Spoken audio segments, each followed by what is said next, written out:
Bonjour, avant de commencer cette vidéo, tu peux aller dans mon espace communauté et voter pour les sondages. Et aussi de regarder de temps en temps ce que je mets, tu peux aussi mettre des commentaires. Merci à toi. Standing emergency. My mom and daddy are having a fight. Is he hitting her? Stop it! Send the police, please. Okay, we're gonna be there. Stop it! What is his name? Your father's name? He's my stepfather. Okay, now where's your mother at right now? She's in the room fighting with them. Закрой глаза скорее, тут уходит за окном и стучится в двери. Тили-тили-бум, кричит ночная птица, он уже пронесся в дом, тем, кому не спится. Come find me. I'm waiting for you. How long? Merci à toi de t'abonner à ma chaîne YouTube en cliquant sur le bouton qui est juste ici et d'activer les notifications. Attention, cette vidéo contient des séquences qui peuvent choquer certaines personnes. Si vous êtes mineur ou sensible, je vous déconseille de la regarder.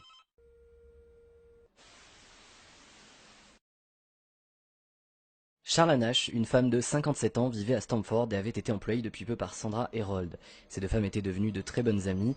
Au fil du temps, Charla fait connaissance avec le chimpanzé de Sandra. Le chimpanzé avait depuis un certain temps des comportements bizarres et agressifs. Il avait mordu la main d'une femme et avait tenté de l'entraîner dans une voiture. Un autre jour, il avait attaqué un piéton sans aucune raison. Cependant, il n'avait jamais été considéré comme un danger pour la société. Pour Charla, tout bascule le 16 février 2009. Sandra l'appelle et lui demande de venir chez elle de toute urgence car elle n'arrive pas à calmer son chimpanzé qui est littéralement devenu fou. À son arrivée chez son ami, l'animal de 90 kg se déchaîne sur Charla. L'attaque est terrible, il lui arrache le visage avec ses deux mains. Pour sauver son ami, Sandra trouve un couteau de cuisine et poignarde l'animal.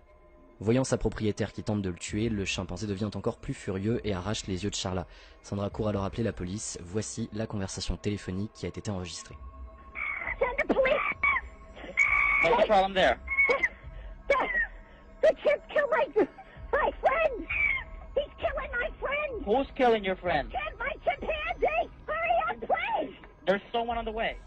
Sandra répète sans cesse que le chimpanzé arrache des parties du visage de son ami et les mange. Quand la police arrive, l'animal a déjà arraché les lèvres, ses paupières et son nez, des parties de ses cheveux, ses oreilles et ses deux mains.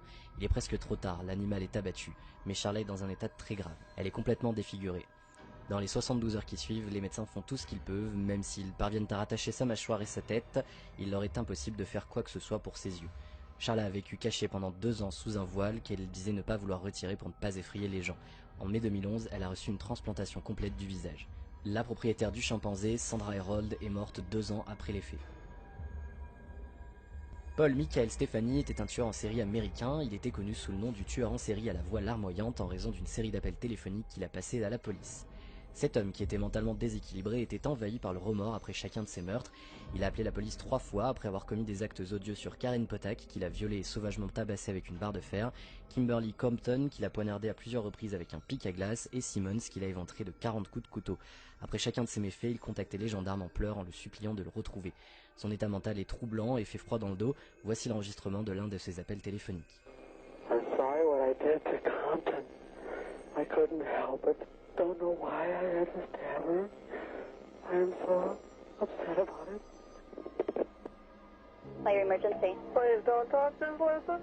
I'm sorry I killed that girl. I stabbed her 40 times. I don't know what's the matter. I'm gonna kill myself, I think. I'll never make it to heaven. Finally, I just stabbed somebody with an axe pick. I can't stop myself. I keep killing somebody. Paul passera ses derniers jours en prison, il meurt d'un cancer de la peau.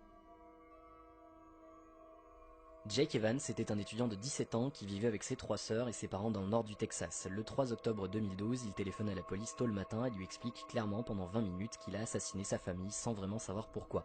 Il avait juste envie de tuer quelqu'un depuis un certain temps. Il a avoué qu'il planifiait de tuer au hasard n'importe qui sans raison apparente. Il a décidé de tuer sa sœur de 15 ans et sa mère pendant l'absence de son père et de ses 2 autres sœurs. Ce qui bouleverse dans cet appel téléphonique, c'est le calme dont il fait preuve. Son attitude contraste complètement avec le crime qu'il vient de commettre. Il fait preuve d'un grand sang-froid, il montre très peu d'émotion et a beaucoup de mal à se justifier. Voici l'appel téléphonique enregistré par la police. 911, where's your emergency? My house. Okay, what's the emergency? I just killed my mom and my sister. Is there any reason that you were so angry at your mother and your sister? I don't know. I wasn't. It's weird. I wasn't even really angry with them. I've been kind of planning on killing for a while now. The two of them, or just anybody? Pretty much anybody. Ses amis décrivent Jake comme un jeune homme sympathique et souriant. Les policiers et médecins qui l'ont consulté parlent de lui comme un garçon calme, fragile et au visage sans émotion. De tout le temps où il a dévoilé ses confessions, Jake Evans n'a jamais pleuré. L'appel téléphonique suivant a été publié par un officier de police. On entend un homme et 3 de ses proches expliquer que l'accélérateur de leur véhicule est enfoncé à fond et bloqué. Ils ne peuvent ni s'arrêter ni décélérer. On entend la famille prier et essayer de contrôler l'engin qui dévie sur la route. Mark tente de trouver de l'aide auprès de l'opérateur au bout du fil jusqu'à lui dire qu'il arrive à une intersection. Là, sa voiture heurte un talus, se retourne et explose dans les airs avant de s'enflammer. Les 4 personnes présentes dans l'automobile sont mortes sur le coup. Il y avait sa femme de 45 ans qui s'appelait Cleof, sa fille de 13 ans Mahala et son demi-frère de 38 ans Chris Lastrella. 911 emergency, what are you reporting? Our accelerator's stuck. We're approaching intersection. Hold on. Pray. Oh, shoot. Okay. Hello? Le mardi 20 avril 1999, 2 élèves de terminale, Eric Harris et Dylan Klebold, âgés de 17 et 18 ans, ont commis le 5e massacre le plus meurtrier perpétré dans une école aux États-Unis. Ils ont tué 13 personnes et blessé 24 autres, dont 3 furent blessés en tentant de s'échapper. Les 2 adolescents étaient armés jusqu'aux dents et avaient fabriqué une dizaine de bombes artisanales selon des procédés trouvés sur internet. Le déroulement du massacre et les éléments de l'enquête révèlent une grande organisation. Les 2 amis préparaient l'attaque depuis des mois et avaient un plan précis. Le jour des faits, ils déposent d'abord des sacs de bombes à la cafétéria du lycée, cependant les bombes n'explosent pas. Lassés d'attendre, ils sortent alors leurs armes à feu et tirent sur tous les élèves. Patty Nielsen, l'une des enseignantes, reçoit une balle sur son épaule. Elle se lève rapidement et court dans la bibliothèque où elle commence à alerter les étudiants qui s'y trouvent. Elle leur dit de se cacher sous les bureaux et de rester silencieux. Elle compose alors le 911 et se cache sous le comptoir administratif. Voici l'enregistrement de l'appel. Vous pouvez entendre la jeune femme paniquée qui essaye de protéger ses élèves. Jefferson County 911. Yes, I'm a teacher called by high school. There is a student here with a gun. Head on the table, kid! Head under the table! I think please analyze her. She's scaring everybody to death, right? Okay. Please analyze. Malheureusement, les 2 meurtriers les repèrent et tirent plusieurs balles sur les élèves cachés sous les tables. 10 personnes sont tuées en 7 minutes. Les 2 meurtriers se sont ensuite suicidés en se tirant une balle dans la tête. La police a déclaré que si les bombes avaient explosé, près de 300 étudiants seraient morts. Lisa Floyd, une petite fille de 6 ans, appelle la police en larmes et leur supplie d'envoyer quelqu'un car son beau-père bat sa mère. Tout ce qu'elle raconte est terrifiant à écouter. Vous pouvez réellement ressentir la peur et la douleur qu'elle endure dans le ton de sa voix. Having emergency. My mom and Daddy are having a fight. Is she hitting her? Stop it! Send the police, please. Okay, we're gonna be there. What is his name? Your father's name? He's my stepfather. Okay, now where's your mother at right now? She's in the room fighting with them. Okay, could you just send the police? He just knocked my sister out. My little sister. You're oh my God! Heureusement pour Lisa, son appel a résolu le problème, la police est intervenue et ses parents se sont séparés sous l'œil prudent des forces de l'ordre. La puissante détresse des personnes qu'on entend dans cet enregistrement déchire le cœur. Quelques années après cet enregistrement, l'avocate Kit Gruel, spécialisée dans les violences conjugales, a réussi à retrouver la jeune femme. L'avocate apprend qu'elle aussi, tout comme sa mère, se fait battre par son compagnon. Heureusement, elle a réussi à la convaincre qu'elle mérite beaucoup mieux. Lisa est maintenant en sécurité. Pour le reste de la famille, la petite sœur, le bébé et la maman de Lisa, tout va très bien. Le beau-père violent a quant à lui reçu une interdiction d'approcher la famille à moins d'1 kilomètre. Lisa est aujourd'hui toujours incapable de réécouter la bande, les souvenirs de cette nuit étant encore trop douloureux. Cet enregistrement a été utilisé pendant des années pour sensibiliser le public aux problèmes des violences conjugales. Kevin Cosgrove était un dirigeant d'entreprise américain dans le secteur de l'assurance. Lors des attaques terroristes du 11 septembre, il a appelé un centre de secours depuis les bureaux de Jonathan Ostaru en précisant qu'il y avait 2 autres personnes avec lui. Au téléphone, alors que la première tour est en feu, il demande de l'aide et raconte à son interlocuteur qu'il a appelé sa femme et lui a menti pour la rassurer en lui disant qu'il était sorti du bâtiment et que tout allait bien pour lui. Dans un second appel, il essaye de décrire son calvaire et ses difficultés à respirer à cause de la fumée jusqu'au moment où la tour s'effondre. That's what you think. That's the office. You're in John Astro's office. OST. A-R-U. A-R-U. Right. That's the office we're in. There's 3 of us in here. O-S-T-A-R-U. Hello? We're looking at financial center. 3 of us, 2 broken windows.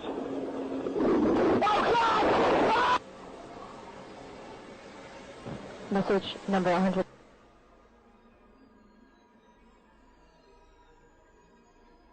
Quelques heures plus tard, les restes du corps de Kevin ont été retrouvés dans les décombres. En son hommage, son nom a été inscrit dans le mémorial du 11 septembre. Ce que vous allez entendre dans la bande suivante est troublant. Un jeune de 17 ans appelle la police alors qu'il se fait tirer dessus par Sandra Lane, sa grand-mère de 74 ans. Jonathan Hoffman était un adolescent comme les autres, il avait beaucoup d'amis et il aimait sa famille, mais en août 2011, sa sœur a été diagnostiquée d'une tumeur au cerveau. Les parents des deux jeunes avaient annoncé leur divorce, mais avaient décidé de soutenir leur fille ensemble. Ils partent au Michigan et en Arizona où ils vont pouvoir obtenir un traitement chirurgical. Jonathan, qui devait rester pour continuer ses études, a déménagé chez sa grand-mère. Dans la nuit du 18 mai 2012, Sandra Lane commence à se disputer avec son petit-fils alors qu'il vient d'échouer à un test de drogue. Il envoie un signal positif quant à la présence de marijuana dans son organisme. Jonathan n'était pas armé, mais sa grand-mère affirme qu'elle était affolée par la situation. Elle avait peur et voulait que son petit-fils l'écoute. Elle a donc chargé une arme à feu et l'a porté à l'étage pour qu'il reste tranquille. Elle lui tire 3 fois dans la poitrine, 1 fois dans l'abdomen et 1 fois dans le bras alors que celui-ci est au téléphone avec les urgences. I've just been shot. Where are you at? Okay, how did you get shot? My grandma shot me. Your grandpa shot you? My grandma. I'm gonna die. No. Okay, we're gonna stay on the phone with me, okay, sir? I'm gonna get help on the way. I'm gonna get help on the way, okay? Sir? Hello? Sir?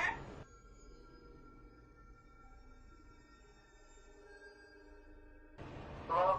Are you there?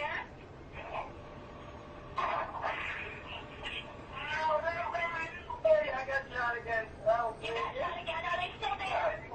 I'm gonna die. Somebody get me out. Oh, yes. Please help. Oh, come on. Jonathan sera retrouvé mort baignant dans son propre sang. L'enregistrement suivant contient les derniers mots de l'une des deux jeunes filles tuées par leur père Yasser Abdel Saïd sur la banquette arrière d'un taxi. Il s'agit d'un crime d'honneur qui a eu lieu le jour de l'an 2008 aux États-Unis. Vexé par les aventures extra-conjugales de ses enfants, Yasser décide de les éliminer. Ruff Trotter, le petit ami d'Amina, va très vite orienter la police sur le comportement très sombre du père après les faits, mais malheureusement, après les meurtres, Yasser a disparu et reste à ce jour introuvable. What's going on, man?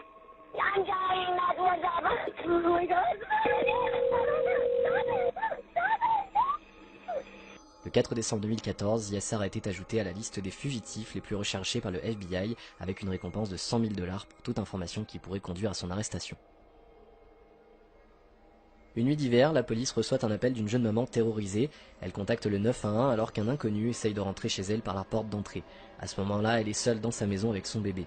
Malheureusement, la police n'arrivera pas à temps. L'intrus parvient à entrer chez elle et la viole juste après que la conversation avec l'opérateur ne soit coupée.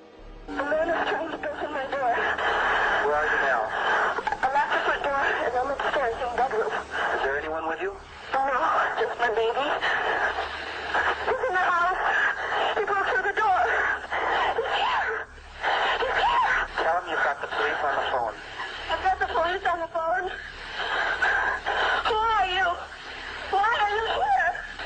I've got the police on the phone. I've got the police on the phone.